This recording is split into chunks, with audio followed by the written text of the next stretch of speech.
we are not only trying to stop the stubble burning, to reduce the pollution there, what we are trying to do is reduce the pollution from the fossil fuel as well. Wow. So I was thinking it was a win-win, Yeah. but it's actually a win-win-win. Yeah. So why isn't everybody doing it? So we are right now sitting at 92 million tons of agricultural waste burning year on year in India. You see how much huge opportunity is there. Like IOCL, HPCL, BPCL, Reliance, Adani, whichever companies there in the energy sector, they all are coming in a big way for renewable energy.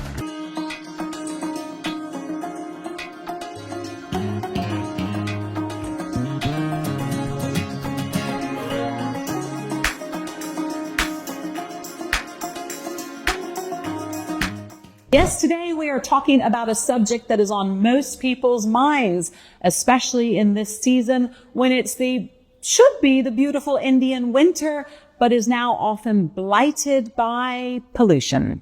Yes, we know it is a multi-headed monster of a problem that does not have a one-size-fits-all solution. But that doesn't mean we shouldn't try and do something about it, right? Well, that is what Kumar Neelendu is doing with his social enterprise, Farmwatt, trying to tackle the problem of burning fields, or specifically trying to convince farmers to stop burning their paddy stubble. Kumar Neelendu, you are the founder and CEO of Farmwatt. You are also a Krishi Bhushan awardee, and that is the national award given to people doing excellence in sustainable agriculture. Thank you so much for taking the time out to speak with Village Square. Thank you very much. So I recently went to one of the farms where you have some of your Farmwatt farmers working, and I spent the day talking with them, and I was really surprised by two things. Specifically, I didn't really realize that the farmers themselves are quite aggrieved about burning their fields. They don't want to do it, and I didn't realize that in my ignorance. I also didn't realize that they didn't really care about the pollution problem. That wasn't why they don't like burning the stubble. That when I asked them why, that was very, very, very low on their list, or not even at all. So that surprised me. I found that really interesting. But let's start with the first point. Why is it that farmers don't like to burn their stubble? You know, sitting here in the cities, we think, oh gosh, these guys are just at it, burning fields all day long. But they don't really want to do that. Paint the picture for why it's a last resort for them. See, if we go a little bit in the history, so 10, 15 years back, this was not the problem, okay, because most of the harvesting was happening manually. Now with the technology, we have some positive and some negative things as well. So now what is happening, if it started from northern India, especially from Punjab, then moved to Haryana, then right now in western UP as well, and now moving towards eastern and Bihar and MP and Chhattisgarh and towards the southern part also. What is happening? The harvesters are being used. To reduce the cost of harvesting, they are not using CMS. And due to that, there is the, paddy straw left in the ground. So what is CMS? Oh, this is a double blade cutter basically, so that cuts from the root. Okay. So they are not using it, and that's why this paddy straw is, available all across northern India. Now, in this season, after the harvesting, farmers hardly has around 10-15 days to go for the another crop, okay? Because, the season is, limited. This winter is only for 3 months, yeah?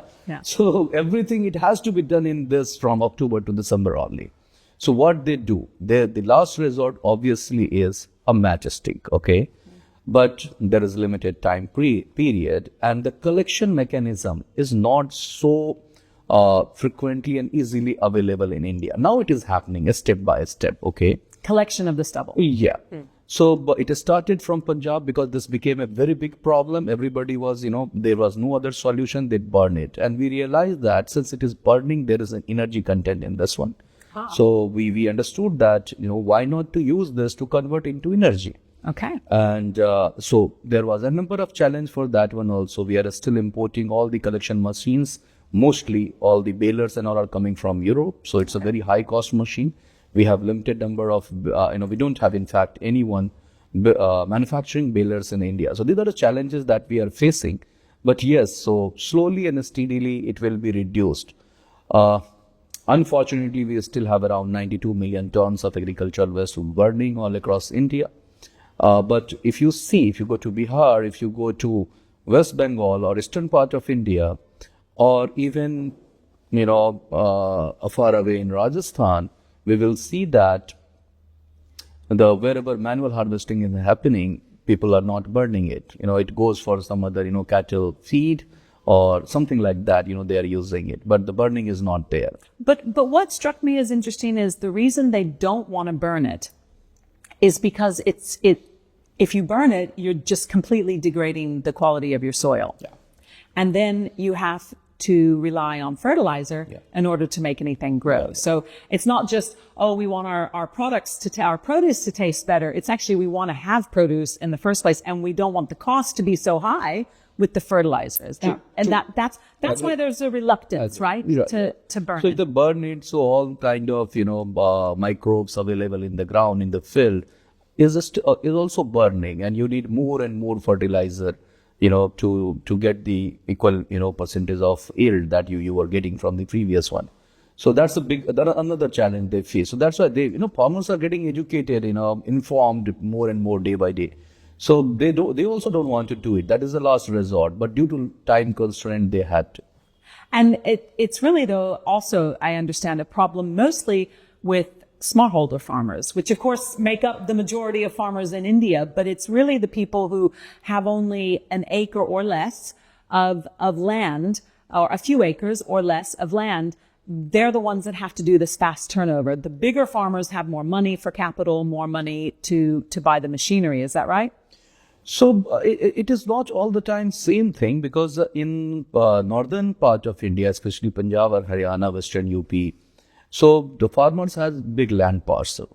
If we go towards eastern part and to Chhattisgarh and even in MP, the land parcel becomes, started decreasing actually.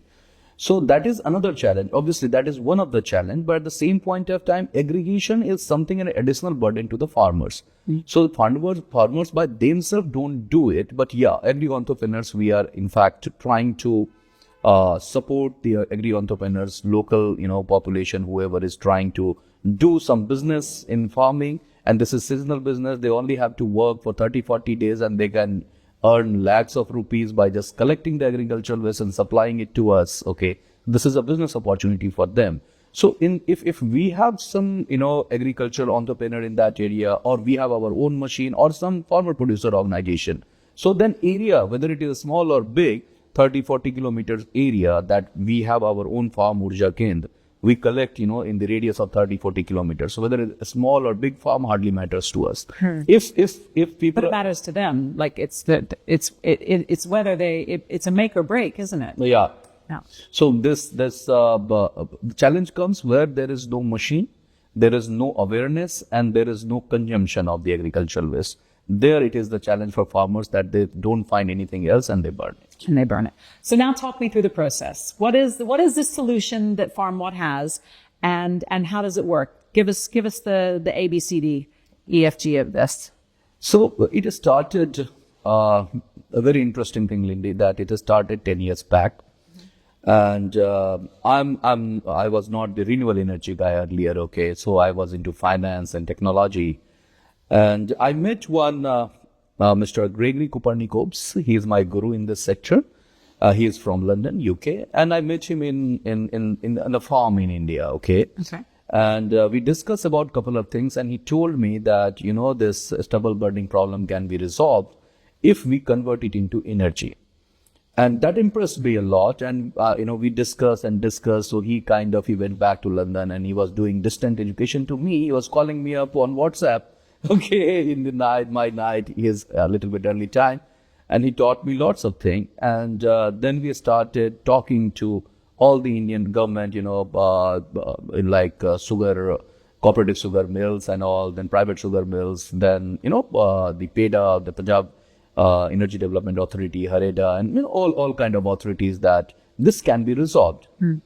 And during that time only, government was also coming up with some policy. Into 2018, they came up with Satat plan, through which India has to build around 5,000 plants by 2030 now. And 5,000 plants of what?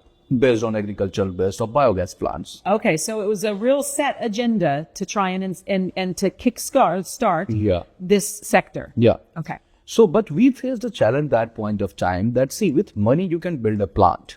With money you can buy technology. But one side there is a stubble burning, another side we have institutes who are looking for the agricultural waste. And there was no dot connected. On the other side, you have what that's looking for? Institutions, the industry who is looking for the agricultural waste, biomass, and there is no dot connected, okay? If a small farmer, even a big farmer with, let's say, 10 acres of land can collect around 10 tons, 20 tons, or probably 100 tons of agricultural waste, where an industry needs 50,000, 60,000, 100,000 tons in a year. One industry, one plant. One plant. Yeah. One plant with some of the companies are looking for around 50 to 60,000 tons in a year. So just put that in practical terms, like how many smallholder farmers would that be? Roughly. I mean, if we're talking about a farmer that has an acre, roughly. So 1 acre land will give you hardly 1 ton of agricultural waste. Okay, so do the math for me. How many farmers? So we are talking about 50,000 tons of agricultural waste for one plant. So One 50,000 farmers. More than that. Wow. And how many plants are there in India? So we are covering 5,000 plants we are talking about. Whoa, I'm not going to do the math on that. You can. Wow, okay. So there's a real need for this. And because the aggregation was completely scattered earlier, small, big or something happening, what we did, we understood this thing, and then me and Anis, we discussed for around 1 year that Anis has a background of farmer-producer organizations. This is the co-founder of Transform Rural Yeah. India. And we discussed in length about it that we can utilize this farmer base in collection of agricultural waste, and we have the industries over here, so we can collectively we can probably resolve this problem. And we went to the farms, we understood the economics and all, and then in 2023 we formed this organization. We did some pilot. We did a pilot with Rajaram Starch Company in Chhattisgarh. We did a pilot with Reliance in Prayagraj. Very small things in 2023 we did. We didn't have much money in our pocket, to be very frank. Yeah. But Reliance was also experimenting. Other companies were also experimenting in 2023. 24, that we kind of first year of operation we did. Right now we are present almost all across northern India and central India, like almost every district of UP, Haryana, Rajasthan, MP, Chhattisgarh. Our operations are in Gujarat and Andhra Pradesh as well. Okay, so slowly, but the industry is growing so rapidly. You understand that 5,000 plants by 2030, and we have hardly 200 plants up and running right now. Gosh. So this kind of opportunity is there, and every big company, which is in the energy sector right now, like IOCL, HPCL, BPCL, Reliance, Adani, whichever companies there in the energy sector, they all are coming in a big way for renewable energy. So for those who don't know, let's go back a little bit. I want to get nerdy, but for those listening who don't really understand the energy sector very well, just give me a layman's definition of biofuel, biogas, and how it's different to what we are also familiar with, which is the coal plants. So let's just break that down really quickly so that we make sure everybody listening is on board with how amazing, how this is a solution. So we know what natural gas is because it's in our car. Yeah. We use it in our cars. So, and that is something that is naturally found in the earth, but this is using stubble and turning it into natural CNG. gas. Yeah. So just give us an idiot's guide to how that works and how it's different to the massive polluting plants of coal and other. The best part about our work is what we are doing. We are not only trying to stop the stubble burning, to reduce the pollution there. At the same point of time, what we are trying to do is reduce the pollution from the fossil fuel as well. This is the entire work we are trying to do. Now, starting from collection of agricultural waste. See, any organic thing which can be rotten over a period of time, okay, it means that some bacteria is eating it. Mm-hmm. And if the bacteria is methanogenic bacteria, which can be naturally found in cow dung, can eat it and produce gas, that is methanogenic bacteria is producing biogas. This technology is very old. This is nothing new in this one. We have cow dung based plants all across the world, right? So what we are doing now, we are mixing cow dung with all the agricultural waste and The paddy stubble. paddy stubble, sugarcane trash, that is also burning, cotton stalk, Okay. mustard straw, you name it, okay, and it is burning. So we can collect it, we can mix it with cow dung. There is obviously some pre-treatment has to be done, and then we mix it with the cow dung in the digester, and then this methanogenic bacteria can eat it properly, produce the gas, and that is your biogas, through which you can extract the CNG out of it, and the residue coming out of the plant is fermented organic manure, which again you can send it back to the farmers in their farm. Now, you actually, or one of your colleagues told me a really very charming and, forgive the pun, but organic story, or a story of how a farmer organically discovered that what was coming out of one of these biogas factories, that the off product that was coming out was having some amazing effect on his crops and his field. And then he was able to connect the dots and go, maybe this also is good for fertilizer. So can you just give us that story? See, we all know that whenever we talk about organic fertilizer, there is a cow dung, part of a particle of it in this one. So as we are talking, this biogas plants are not chemical process; it's a biological process. There is a living, particle inside the digester which is actually eating it and producing gas, and then you have the residue coming out of this one. It is something like we have vermicompost and all. Okay, these FOMs, fermented organic manure, are supplied by the government, certified by the government of India. Okay, this is subsidized by the government of India, which is very, very good for the farm. We know that we cannot replace the chemicals in one day, but slowly and steadily, if you have enough FOM available to the farms, and it has amazing, believe in me, because there is living microbes available in this FOM, so there is amazing effect on the plants. Okay, and I have seen yields are probably, I cannot quote the numbers right now, percentage, but amazing effect, 2 times, 3 times production enhanced. Okay. Wow. So I Twice the yield, 3 times the yield. Yeah. So but I don't want to quote the numbers because I don't have that percentage in front of me. But I got to know from the farmers that liquid FOM, that is LFOM, and even now we are coming with PROM, that is phosphorus-rich FOM. These have ultimate effects on the plant and organically. Completely organic. Chemical-free. Chemical-free. Yeah. So slowly, slowly. So I was thinking it was a win-win, Yeah. but it's actually a win-win-win. So it's the first win is you're not burning the farmers aren't burning the stubble. The second win is you're getting fuel for the natural biogas or biogas plants, which is a cleaner, sustainable energy source. And then thirdly, you're also getting this wonderful byproduct, which is the fertilizer, which is organic, which the farmers can use to enrich their crops, which are already getting a little boost of enrichment because they're not burning away. Yeah. So why isn't everybody doing it? So I am expecting that see, India has the maximum, area by area. We have the biggest area of cultivatable land right now. So in next 10 years, I see that you will see the impact that is coming through the organic way to India, because we have massive quantity of FOM coming from the plants, okay, where we are subsidized, where we are giving to the farmers, okay, in the local area, obviously 30, 40, 50 kilometer radius, we are supplying that one, and farmers are, now realizing the benefit of that. You see, this one is that they are not burning it, so microbes are there in the field. Second, that they don't have the pollution problem. See, we are putting up in Delhi. Anyways, even passively smoking, we are doing 30, 40 cigarettes per day. But in a village area where they have not seen any kind of development, that kind of development that we are enjoying in Delhi, they also are smoking equal amount of cigarette because of stubble burning is not a good thing.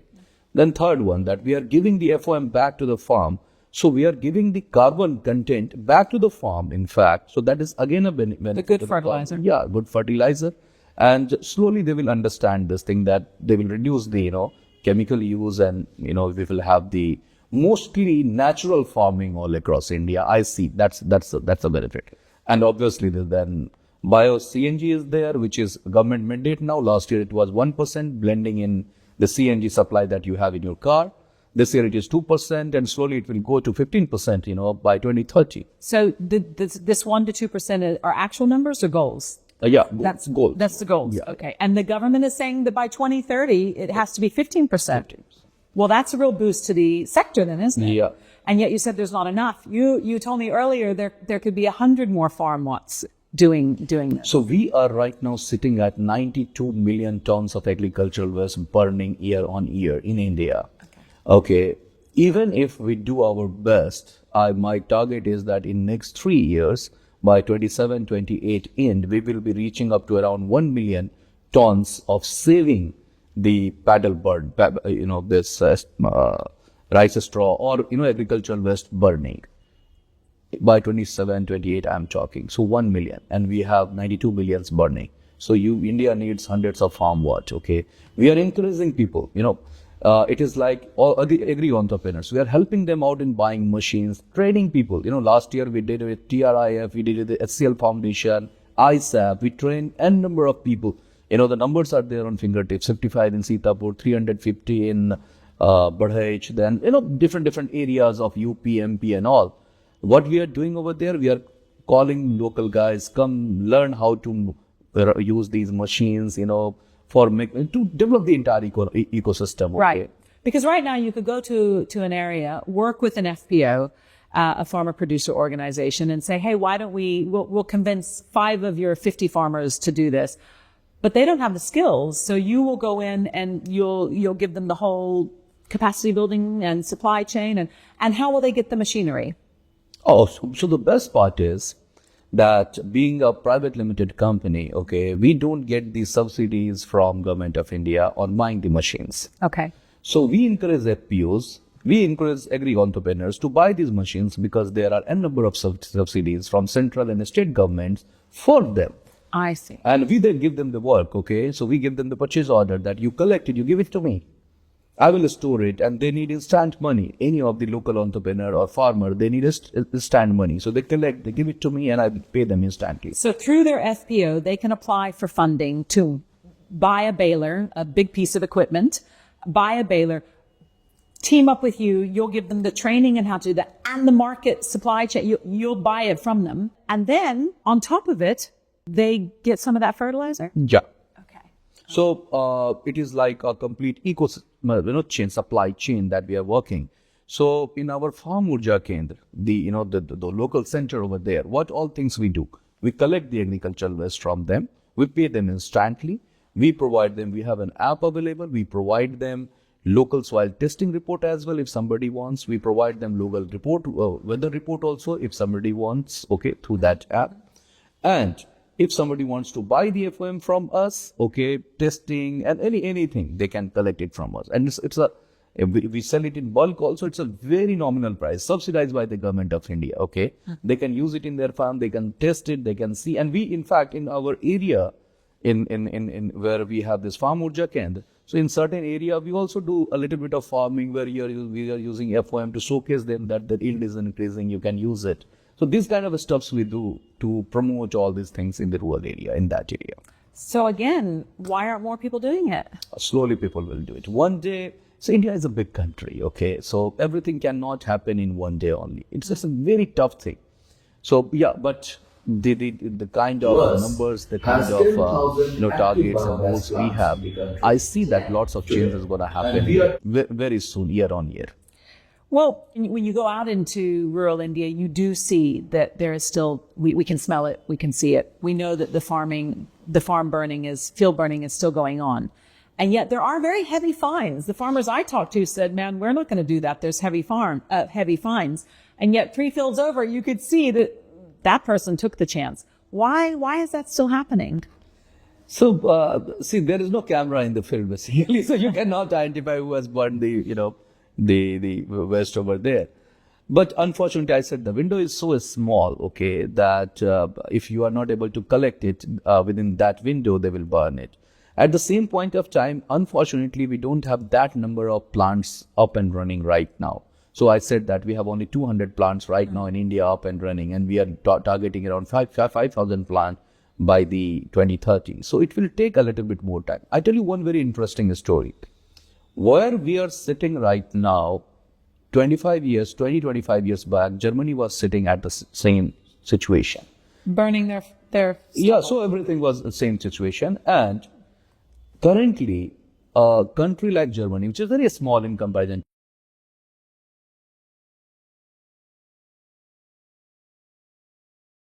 are targeting for 5,000 biogas plants by 2030. So you see how much huge opportunity is there. Okay. And obviously, in Germany, it was not only burning, but other stuffs like, poultry waste and everything was there. So slowly, we are also combining all these things together. Okay. Cow dung, poultry waste, agricultural waste, press mud, spent waste. Lots of things are coming together, and then, you have maximum yield coming out of the plant. And what's the German percentage of bio CNG versus natural? Interestingly, that India is the only country right now where we have pan-India commercial consumption of bio CNG or CNG is available. Like you can go out and you can fill your car with CNG, but in Europe or US, everywhere it is converted into electricity. Okay, I see. so we have major consumption comes in CNG direct consumption, and now we have PNG and all sort of things are there. So India is the only country right now which has that kind of consumption base. Yeah. Okay, and why are you taking all this responsibility on? I come from a very rural India, to be very frank, okay, where probably today also our farm, villagers, they have not seen much of the development, okay. So my father, obviously he was a government officer, but he comes from very poor family, marginal farmer, basically my grandfather was. So we have seen that hard work, that how, my father, and even I, till the school, till I was in Bihar, we were studying in lantern and all, okay. So it's very easy for my kind of people who studied, out of Bihar, just traveled all across the world. And, we can probably create some app sitting out in AC cabin anywhere, Delhi, Mumbai, anywhere, and talk about transaction, like we are building something, some startup, which is basically doing some sort of trading online and all. This is very easy for us to do. At the same point of time, somebody has to take the responsibility of actually doing something at the ground.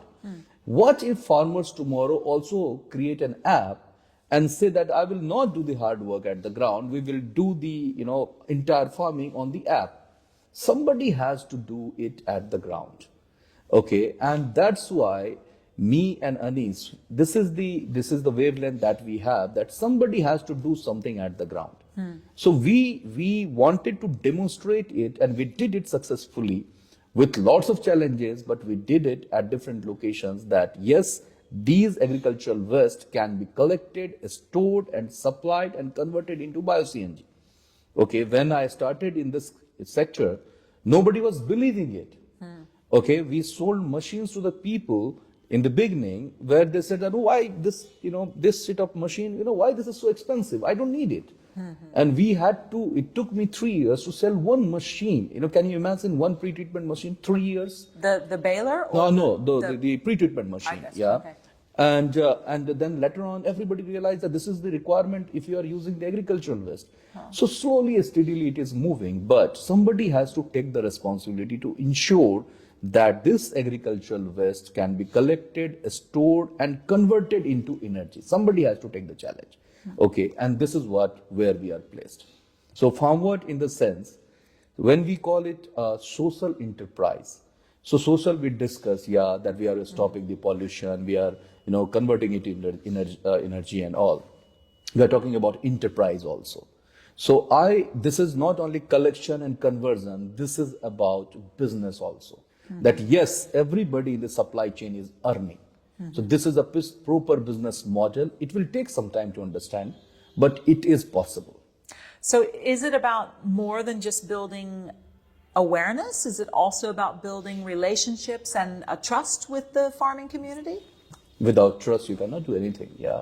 How do you do that? So TRI comes in a very big way. ISAP. So we have exclusive tie-ups, MOU signed with TRI, with ISAP, with 4S, with ISED, and these organizations, actually we are using their FPO network in any of the area we are entering. So the benefit is not only, Farmwatt is not only getting the benefit, the farmers, FPO network, see FPO, what FPO is facing challenge right now. They don't have business which can give them quick money.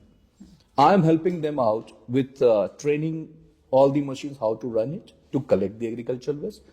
Second thing, if they want to do their own business, I help them out in buying the machines also. I help them out in getting this finance and subsidies as well. Up to 50% subsidies are there for FPOs. I help them out in giving instant business. I give them instant money if they are collecting and supplying to me. So I am making the FPO business viable. Okay, by giving them work, which and some of the FPOs with us have earned, probably they have not earned in last 3-4 years, in just 30 days. Really? Yeah. I invite FPOs to come, see some good FPOs are there in UP. I invite them to come and work with me in MP also. So what do you need? What do you need now to expand? Okay. So obviously we have limited capital as any of the startup challenges.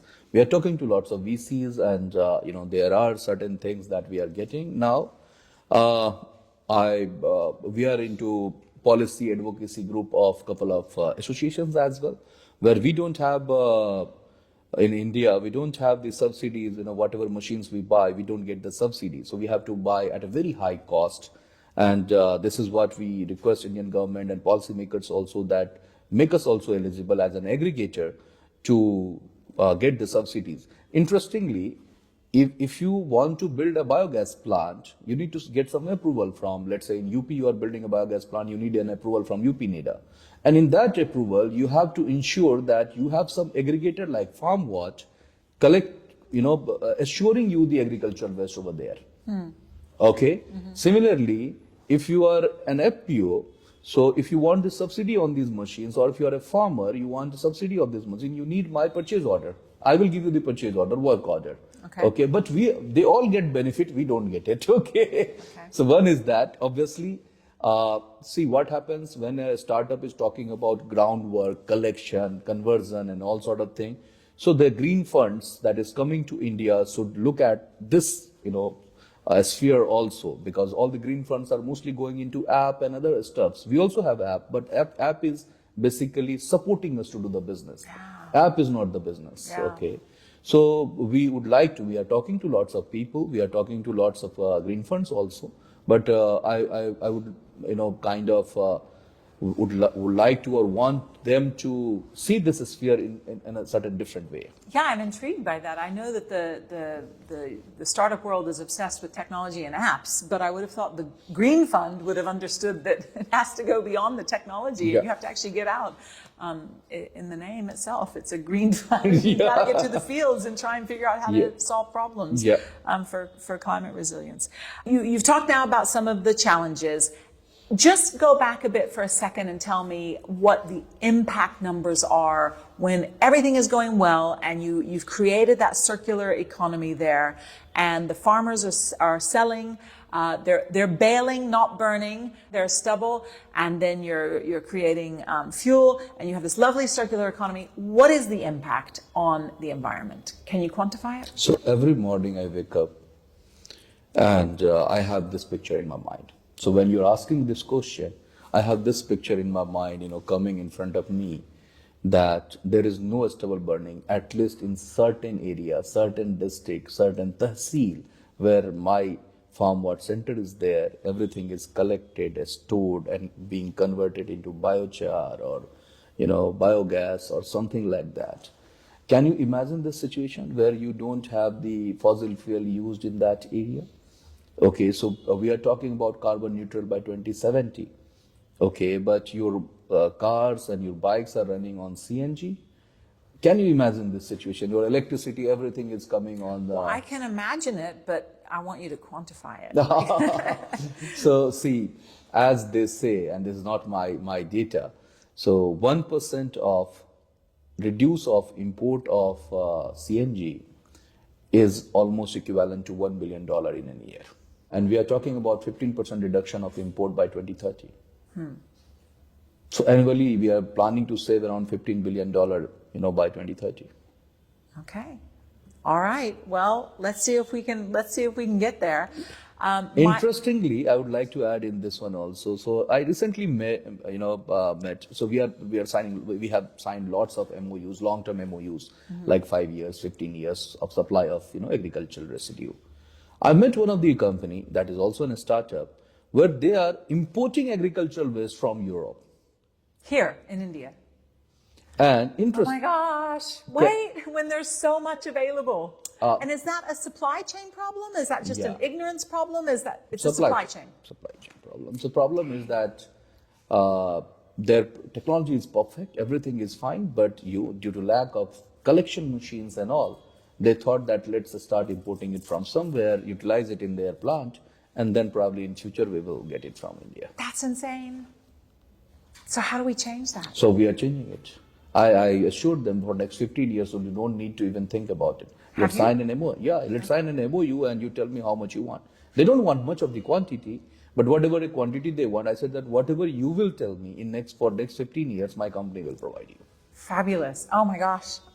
I mean, that's crazy. And not to mention all the added environmental costs of trying to ship something across seas and from Europe. That's insane. Okay, well done. I'm glad that you're doing what you're doing, and thank you so much for giving me the details and a little bit of the idiot's guide too to some of the biology. I have a small contribution to make to it. What I can do is say that when I was out there and I was seeing these stubble, I've got some lovely scabs from being in the field and getting cut up by, because it's really, really, really hard, dry stubble, and getting cut up by that. And I know that it is an effort to do the baling. And I realize that over there somebody's burning, and here we're baling it. So now my contribution is a little slogan for you: don't burn it, bale it. There. And if you can just get that message out to farmers across the FPO networks and across India, and let them know that there's money in it for them, I think we can really change the tide. It won't completely solve the pollution problem because it is multifaceted, but oh my goodness, for at least a few months of the year, it would be we wouldn't have the deluge, and that would be. True. I have the same vision that you do too, that we will look out of our window and be able to enjoy the Indian winter as we used to. And for next generation and all, see, when we were kid, we didn't know this kind of things happens. Yeah. We probably in some newspaper, I read somewhere that 100 years or 90 years back, there was one day in London, it was completely black. And then they changed everything. Now we are sitting in Delhi, we can think about it, but think of a situation. I travel a lot all across India. In rural India also, people ignorantly, they are burning it, not knowing the side effect on their kids. And we had to, we don't only just do the business. So we do lots of ground level work, awareness campaign. So whether you met last time. So she is heading that awareness campaign all across India, and they are traveling to the schools, colleges, the students and all, that please, wherever you see, just request the farmers, please not to burn it. This is for future. They think that tomorrow today we are burning, tomorrow will not burn. But the kids, they are smoking that same equal amount of cigarette that we are smoking in Delhi indirectly. It's a big challenge for youths. Okay, so we have to stop it by anyhow. See, my aim is very simple. I really don't know what is going to happen tomorrow. But if I can stop burning even a kg or so, 100 grams of agricultural waste, I will do it. And this is what we have promised to ourselves, that let's do it up to whatever level we can do. Yeah. And as you say, it's an opportunity. There's growth and a business opportunity to be had too. Yeah, huge. Yeah. Kumarji, thank you so much for the time. Thank you for this. Thanks for watching. I hope that you share this with everybody. Let's get the message out. Don't burn it, bale it, and please follow us for more content on rural India. Thanks for watching Village Square. Thank you. Thanks a lot.